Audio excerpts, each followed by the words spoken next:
தையற்கலை என்பது பார்த்திங்கன்னா ஒரு அழகான கலை, அற்புதமான கலை. இன்றைக்கி பல குடும்பங்களுக்கு சோறு போடக்கூடிய ஒரு முக்கியமான கைத்தொழிலாக இன்றளவும் வளர்ச்சி அடைந்து கொண்டிருக்கின்றது. இது உருவாக்கப்பட்ட நாளிலிருந்து இன்றைய சூழ்நிலை வரையும் பார்த்திங்கன்னா இதனுடைய வளர்ச்சி என்பது, இதனுடைய மதிப்பு என்பது அதிவேக வளர்ச்சி அடைந்து அதிவேக மதிப்பை இன்றைக்கி எட்டி கொண்டிருக்கின்றது. இன்றைக்கி இருக்கக்கூடிய காலகட்டத்தில் டெய்லர் ஷாப்ஸு, டிசைனிங் ஷாப்ஸு, அது மட்டும் இல்லாமல் இந்த டெய்லரிங் சொல்லிக் கொடுக்கக்கூடிய இன்ஸ்டியூஷன்ஸுடைய எண்ணிக்கை நாளுக்கு நாள் வளர்ந்து கொண்டே தான் இருக்குது. இன்றைக்கி இருக்கக்கூடிய காலகட்டத்தில் ஒரு கைத்தொழிலை கற்றுக்கணும் அப்படின்னு நம்ம யோசிக்கிறோன்னா அதில் ஃபஸ்ட் ஆப்ஷனாக இருக்கக்கூடியது பார்த்திங்கன்னா இந்த டெய்லரிங் தான். டெய்லரிங் அப்படின்றது ஒரு சாதாரண விஷயம் இல்லைங்க.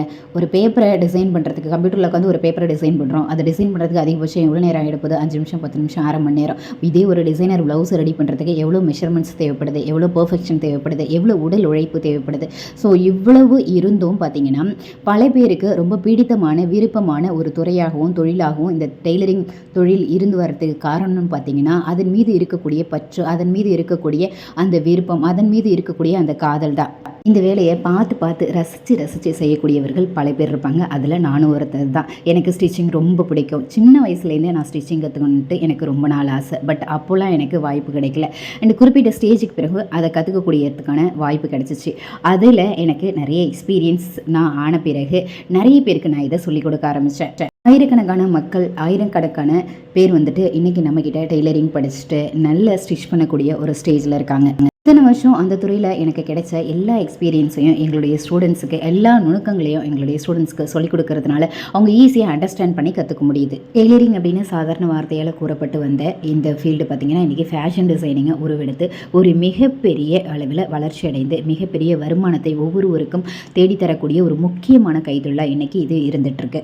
படித்தவங்க, படிக்காதவங்க, ஸ்கூல் ஸ்டூடெண்ட்ஸ், காலேஜ் ஸ்டூடெண்ட்ஸ், வீட்டில் இருக்கக்கூடிய ஹவுஸ் ஒய்ஃப்ஸு, ஏன் ஆக்ட்ரஸ்ஸு எல்லாருக்குமே இந்த ஃபீல்டு பிடிக்குதுங்க. ஸோ அவ்வளோ ஒரு வித்தியாசமான துறை, அவ்வளோ ஒரு அழகான துறை. இது ஒரு அற்புதமான கலை, அழகான கலை. இது ஒரு பொக்கிஷம். ஸோ இந்த பொக்கிஷம் நமக்கு கிடச்சிச்சு அப்படின்னு சொன்னால் இது ஒரு மிகப்பெரிய அது ஒரு வரப்பிரசாதம் மாதிரி. சில பேர் பார்த்திங்கன்னா இதை கற்றுக்குறாங்க. கற்றுக்கிட்ட பிறகு இதுவே கண்டினியூஸாக செய்கிறாங்க. இதில் நிறைய அனுபவம் கிடைக்கிது. பெரிய ஷாப்ஸ் வைக்கிறாங்க, நிறைய வருமானம் ஈட்டுறாங்க. பட் பல பேர் இதை கண்டினியூவாக பண்ணுறதில்ல. கண்டினியூவாக பண்ணும்போது தான் அந்த வேலை நமக்கு பழக்கமாகும். அந்த பழக்கம் நமக்கு நிறைய அனுபவங்களை கொடுக்கும். அதில் நல்ல ஒரு எக்ஸ்பர்ட்டாக நம்ம மாற முடியும். டெய்லரிங்கை பொறுத்தளவுக்கு கற்றுக்கிற வரையும் அந்த 6 மாதம் வரையும் தான் நான் மிஷின்ஸ் ஆப்ரேட் பண்ணுவேன். அதுக்கடுத்து குறிப்பிட்ட வருஷங்கள் விட்டுட்டு மறுபடியும் நான் ஸ்டார்ட் பண்ணி மறுபடியும் முதலேருந்து போகிறேன் அப்படின்றது ஒரு தவறான விஷயம். ஸ்டார்டிங் ஸ்டேஜ்லேருந்து, அதாவது நீங்கள் டெய்லரிங் கிளாஸஸ்லாம் போய் கற்றுக்க ஆரம்பித்ததுலேருந்தே பார்த்தீங்கன்னா உங்களுடைய வேலையை நீங்கள் தொடங்கிடணும். நிறைய ஸ்டூடெண்ட்ஸ் பார்த்தீங்கன்னா ஸ்டிச்சிங் பண்ணிகிட்டு இருக்கும்போதே, அதாவது கற்றுக்கிட்டு இருக்கும்போதே பார்த்தீங்கன்னா அவங்களுடைய கஸ்டமர்ஸ்க்கு ட்ரெஸ்ஸஸ்லாம் ஸ்டிச் பண்ண கொடுத்துருவாங்க.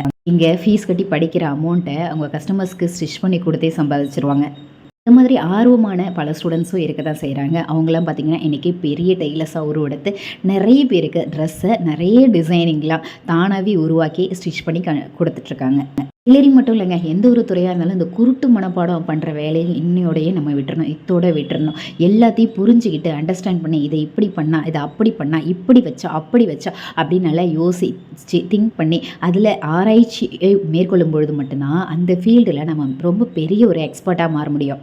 பொறுத்தளவுக்கு பார்த்திங்கன்னா நான் 2 வார்த்தைகளை, அதாவது 2 வரிகளை அடிக்கடி உச்சரிச்சுட்டே இருப்பேன். கரெக்டான ஃபிட்டிங் அண்டு நீட்டான ஃபினிஷிங். இது 2ஐயும் நம்ம கொடுத்துட்டோம் அப்படின்னு சொன்னால் நாம் தான் ஒரு மிகப்பெரிய டெய்லர், சக்ஸஸ்ஃபுல்லான டெய்லர். ஒரு வேலையுமே நம்ம கடமைக்கு செஞ்சிடறோம் அப்படின்னு சொன்னால், கடமைக்காகவும் காசுக்காகவும் மட்டுமே செய்கிறோன்னா அதில் நம்மளால் பெரிய சக்ஸஸை கொடுக்க முடியாது. அந்த வேலையை காதலோட, அந்த வேலையை எப்படி ஒரு ஆழ்ந்த நம்மளுடைய எண்ணங்கள் முழுசையும் அதில் முழுமையாக செலுத்தி அந்த வேலையை செய்யும்போது பார்த்திங்கன்னா அந்த வேலையில் ஒரு மிகப்பெரிய சக்ஸஸை நம்மளால் கொடுக்க முடியும். இது படிக்கிற ஸ்டூடெண்ட்ஸ் பார்த்திங்கன்னா டீச்சர்ஸ் படிச்சிருக்காங்க, இன்ஜினியர்ஸ் படிச்சிருக்காங்க, பிடெக் படித்த லெக்சரர்ஸ் படிச்சிருக்காங்க, ஸ்டூடெண்ட்ஸ், எல்லாருமே நிறைய டைப் ஆஃப் ஸ்டூடெண்ட்ஸை நம்ம பார்த்துருக்கோம். ஒவ்வொரு பர்பஸ்க்காக படிக்கணும். தன்னுடைய ட்ரெஸ்ஸை தானே ஸ்டிச் பண்ணிக்கணும். இதில் நிறைய விஷயங்களை கற்றுக்கிட்டு ஒரு பெரிய பிஸ்னஸ் ஸ்டார்ட் பண்ணோம். வீட்டையும் பார்த்துக்கிட்டு நான் ஒரு பிஸ்னஸ் பண்ணணும்னு நினச்சேன். அதனால தான் இந்த ஃபீல்டை சூஸ் பண்ணேன். மாதிரி நிறைய ரீசன்ஸ்க்காக, நிறைய பர்பஸ்க்காக படிக்கக்கூடிய நிறைய ஸ்டூடெண்ட்ஸை நம்ம பார்த்துருக்கோம். டெய்லரிங் பற்றி சொல்லணும்னா சொல்லிக்கிட்டே போகலாங்க. பிகாஸ் இது ஒரு அழகான கலை, அற்புதமான கலை.